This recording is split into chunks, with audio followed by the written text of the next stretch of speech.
On dudes and dudettes. So hold on, doesn't look right.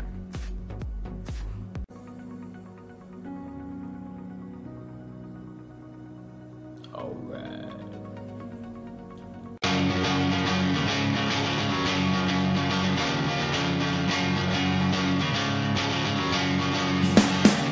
When you're up north, the ice is slick like my voice. It's like I never left you. This was all your choice. I can't doubt it now. I might lose all my poise when I mislead you on purpose, fade into the void. Feeling it didn't go. How about you? What's going on, dudes and dudettes? So a lot of news to get up to. So the AP poll came out yesterday for college football, and USC went down 2 spots. Kind of sucks, but the only one team I think that deserved to be ahead of them after their victory was LSU, because they defeated the number 8 team in Miami.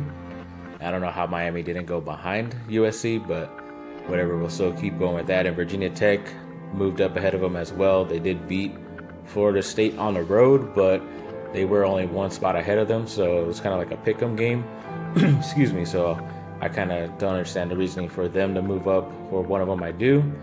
So then we also had, as far as another freshman record that USC did. The past 2 seasons, they've played over 21 freshmen in the very first game of the season, which is pretty cool. Could be a good or a bad thing, but obviously this year was a good thing because there wasn't as many injuries, and he had a lot of rotation players, and the ability to do that against a not as formidable team in UNLV, which is good to see. Hopefully a lot of those guys step up in the next game as well this weekend. And then Trevon Sidney won sub of the game. He had 3 catches over 70 some yards, especially 2 big catches on 3rd downs, which is pretty cool to see. A guy who's redshirt sophomore, so he's been there for 3 years, and finally getting his playing time. And good luck to him the rest of the way. Then Chase McGrath also won Pac-12 Special Teams Player of the Week. Pretty obvious. You hit 5 field goals, of course, that you're gonna get it. So congrats to him. And then as far as Chargers news, Hunter Henry is put on the PUP list, so he's players unable to perform list. So he could come back at a certain time, whether it's I'm pretty sure anytime this year, because if he was on IR, it would have to be like 8 weeks, and then they have to reevaluate him. But at least they're giving him the whole entire season to be able to come back, which is cool. Then Tom Telesco explained that whole reasoning as well for that. And then also Justin Jackson, the Chargers 7th round pick, the running back out of Northwestern, was cut in order to make room for Antonio Gates, but luckily some light shined on him once he cleared waivers, and we'll get into that story towards the end of the video.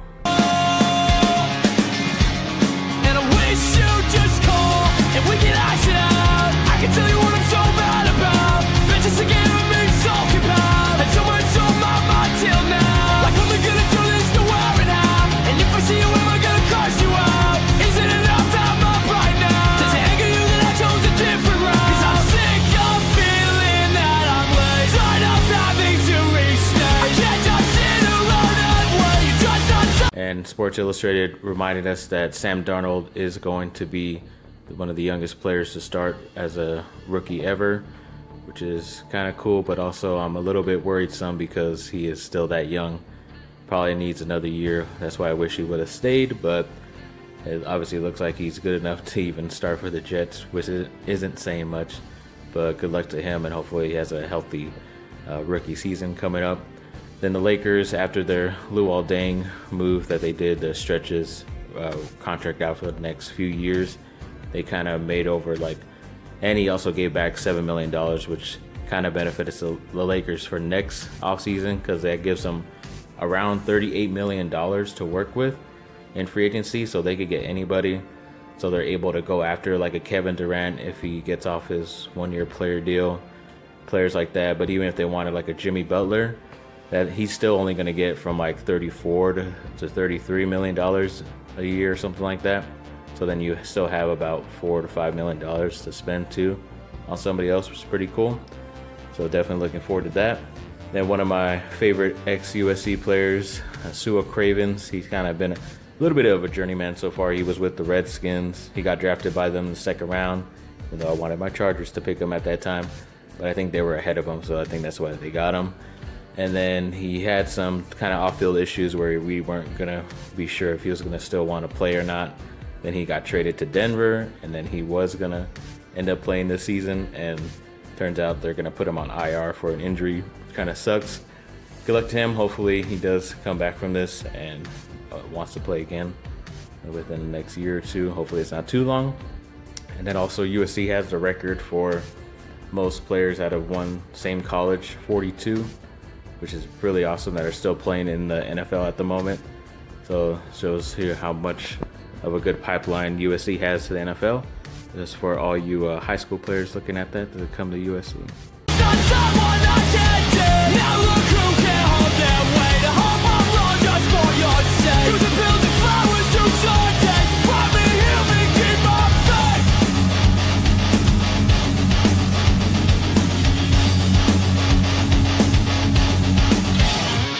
You have to know every place I go.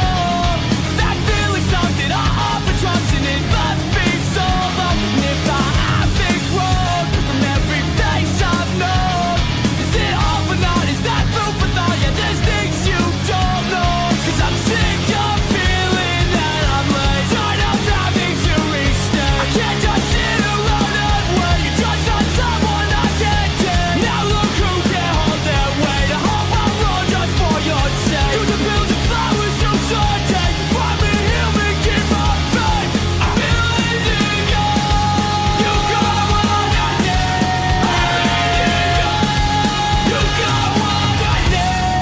So Darius Rogers, an ex-wide receiver for USC. It's been about 2 years since he's been at USC, since he graduated, but apparently hasn't made an NFL roster, but he does sign with a team based out of San Diego in the Alliance of American Football League or something. I think that's the thing that Vince McMahon is working with or trying to create that happens after the season. See how that goes. He's joining a lot of, I think, at least 3 other USC guys that are on that team, so good luck to all of them. And then for the Chargers defense, they're very young, that they're saying, really athletic and gonna most likely help the Chargers out this year a lot, especially a lot of the guys they drafted in this past year's draft, which is pretty crazy to know that they trust them a lot. But there are a lot of great players that they chose, and hopefully they'll be able to lead us. It should be interesting this weekend to see what they can do against Kansas City and guys like Tyreek Hill, Kareem Hunt, Travis Kelce. Should be very, very interesting, and we definitely need to stop this 8-game slide that we've been having against them. And then the Chargers schedule came out officially just to show home and away games, and the first 4 out of the 5 games it's basically played in LA, because we do get the Rams at the Rams, but it's still LA. And then they kind of screwed us on the back end of the schedule, because it's back and forth, home and away. So they're kind of making it tough for the Chargers at the end, but at least they help us in the beginning. So because we usually have slow starts, but then there's the end right there of all the practice squad players for the Chargers. Dylan Cantrell made it back. Justin Jackson made it back as well. The 2 rookies they picked. It's awesome they made it back. Hopefully they'll get some playing time. Thanks for watching, people. Like and subscribe. Comment down below. Let me know what y'all think, and have a great rest of your day. Woo!